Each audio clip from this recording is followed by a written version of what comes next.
Should you grade your old promos? Usually it's a trap, but this Lucario is worth $380 in a PSA 10. Let's take a closer look and see if it's good enough to grade.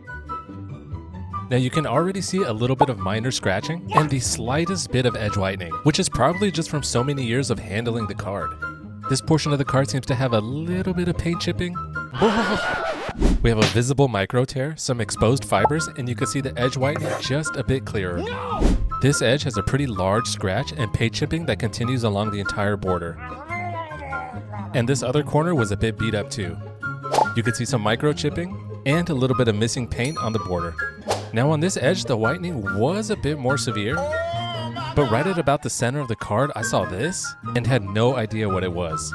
And to me, it looks like part paint chip, part paint speck? Bro, what are you talking about? But whatever it is, I'm gonna try to get it out when we clean it on the live stream. Compared to the others, this last corner wasn't too bad, but it still had a little bit of edge whitening. The top looks similar, so let's take a look at the front surface. This card looks nice. Let's zoom in on that hollow.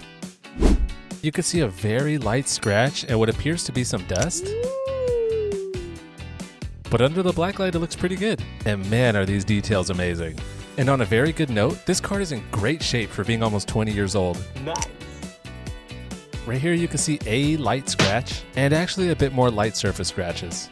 You can see them a bit better here, and the black light is making Lucario's aura S tier. Yeah, baby. The rest of the portrait is in good shape, so let's take a look at the text box. Very nice, no damage, great condition. Now these front edges were in really good shape until I got here. Big juicy piece of dirt, and actually that was it. The front of this card is in great shape. Not bad, not Now bad. let's take a look at the front centering before taking a look at the rear surface and rear centering.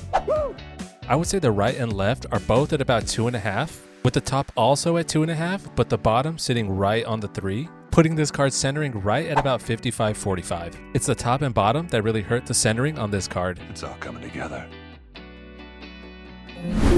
Alright, aside from those edges, the back of this card is pretty clean. No chipping, scratching, or structural damage. So let's take a look at the centering.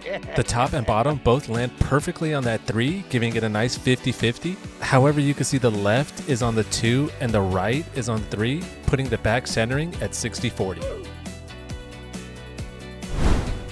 So given everything that we've seen, I'd give this card a Gooms grade of a 7. But let me know what you think it would get.